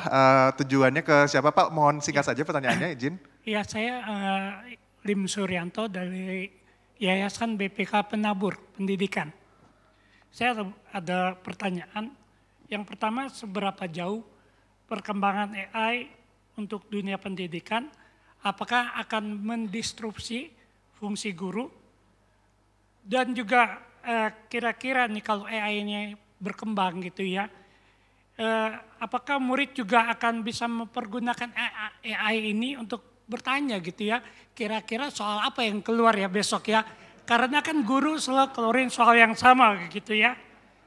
Nah terus AI ini sekarang generasi keberapa, kalau komputer kan ada generasinya gitu. Nah itu aja Pak, terima kasih Pak. Baik, terima kasih Pak Lim. Mbak Ayu, dipersilakan untuk pertanyaan dari Mbak Thalia tadi ya. Ya, Mbak Thalia, terkait dengan resiko AI yang ada saat ini, apakah bisa ditanggulangi dengan teknologi lain, misalkan blockchain, Mbak Ayu? Oke, tadi pertanyaannya langsung ke data privacy ya, kalau nggak saya Mbak Thalia ya. Data privacy terkait dengan data pribadi. Jadi kalau misalnya kita balik lagi ke Undang-Undang PDP tadi ya, yang 2022, di sana kan dinyatakan definisi data pribadi itu apa, lalu hak seseorang, subjek data itu terhadap data pribadinya apa. Dia bisa menyatakan kalau data pribadinya salah, nanti diperbaiki. Gitu kan. Jadi sebenarnya nggak perlu pakai blockchain juga kalau misalnya yang penyedia teknologinya mau mengikuti si undang-undang tersebut, ya dia akan melakukan perbaikan gitu. Jadi balik lagi tadi ya, kalau misalnya search engine dia dengan mudah bisa melakukan itu. Tapi kalau misalnya cerita tentang generative large language model, dia kan tidak menyimpan info itu Mbak sebenarnya. Jadi buat dia sulit gitu. Jadi yang dia simpan tuh hanyalah angka-angka yang jumlahnya bisa sampai miliaran atau bahkan triliunan gitu. Ya, angka-angka itu sebenarnya persamaan matematika. Jadi nggak ada sama sekali informasi tentang ini tuh data A, gitu. Sama sekali nggak ada. Ya, jadi kalau misalnya cerita tentang blockchain untuk membantu data privacy di large language model, menurut saya sih masih belum bisa, karena memang bukan itu persoalannya, gitu. Baik, pertanyaan untuk dari Pak Lim ini juga tepat untuk Mbak Ayu bantu jawab, seberapa jauh perkembangan di dunia pendidikan sesama akademisi Mbak Ayu, dan betul. Apakah murid juga dapat bisa menggunakannya untuk tanya ini besok ada UTS, pertanyaannya apa ya kira-kira gitu, untuk spesifik kampusnya ini, sekolahnya ini, atau mungkin bahkan spesifik oleh gurunya Pak Lim misalkan. Kira-kira Pak Lim biasanya menggunakan pertanyaannya apa untuk jawabannya apa segala macam, dan sekarang generasi keberapa nih Mbak Ayu? Mohon singkat saja untuk jawabannya silakan. Iya Pak Lim, ini pertanyaan yang banyak sekali Pak Lim. Saya soalnya pernah ada di satu webinar yang isinya guru-guru semua, terus pertanyaannya sama gitu Pak Lim. Dan buat saya juga sama, teman-teman dosen juga bertanya hal yang sama. Terus ada penelitian Pak Lim, jadi ada universitas yang dia melakukan sebuah survei, ini khusus untuk pelajaran programming. Karena ChatGPT punya satu kemampuan di bagian programming lumayan bagus. Kita bisa nanya macam-macam, walaupun sebenarnya kadang masih ada halusinasi gitu. Nah, jadi untuk programming ini ada universitas atau beberapa yang menyatakan bahwa kita reject, kita nggak mau pakai. Tapi ada juga yang menyambut gitu. Jadi kalau menyambut, yuk kita manfaatkan. Gitu. Kita manfaatkan, kita ajar di kelas. Tapi kalau mau nanya macam-macam, kamu bisa pakai si ChatGPT. Gitu. Atau sekalian kita kasih soalnya. Ini soalnya kayak begini nih, coba deh pakai ChatGPT. Coba kamu cek ada yang salah nggak di situ. Gitu. Jadi karena tadi si ChatGPT sendiri masih punya kelemahan-kelemahan, nggak bisa sih kalau menggantikannya. Malah yang kita lakukan adalah kita bisa manfaatkan teknologi Anda, gunakan seperti kalkulator gitu. Ya, baik, terima kasih Bu Ayu dan juga Bu Dara yang sudah menjawab pertanyaan-pertanyaan kita. Pertanyaan tadi dari Pak Lim sekaligus menutup sesi Q&A kita pada hari ini. Dan saya izin menyampaikan untuk 3 penanya pertama akan mendapatkan voucher belanja dari Permata Bank, yaitu Bapak Budi, Pak Yuliandi, dan Bapak Setiawan. Selanjutnya 3 penanya yang terakhir tadi mendapatkan hadiah merchandise dari Scruders. Dan mohon untuk dapat mengambil hadiahnya nanti di meja FOH di sebelah belakang Bapak Ibu sekalian. Baik, terima kasih banyak atas waktu yang telah diluangkan Bapak Ibu hadirin yang sudah hadir dari siang hingga sore hari ini. Dari tadi kita sudah ngobrol dan diskusi dengan Mbak Dara dan juga Mbak Ayu. Mbak Dara dari Pinhome dan juga Mbak Ayu seorang akademisi dari ITB yang juga founder dari Prosa.ai. Hari ini kita banyak mendapatkan informasi terkait dengan AI ini sesuai dengan tema kita, yaitu Make Friends with AI, Boost the Productivity. Gimana caranya kita bisa memanfaatkan AI ini untuk bisnis kita, untuk kegiatan sehari-hari kita, dan perlu kita ingat bahwa AI ini adalah untuk membantu pekerjaan kita, tidak perlu khawatir terkait shifting yang akan menggantikan kita. Akan ada disrupsi, tapi kita bisa kendalikan dan kita bisa manfaatkan semua proses AI generatif yang sedang berkembang saat ini, terutamanya untuk membuat bisnis dan juga usaha ataupun kegiatan kita lebih mudah dan bisa memudahkan jalannya apa yang kita lakukan di kemudian hari. Baik, terima kasih sekali lagi dan mohon berkenan untuk dapat foto bersama terlebih dahulu, Mbak Dara dan juga Mbak Ayu untuk di depan sebelah sini. Ya, dipersilakan ke depan. Ya.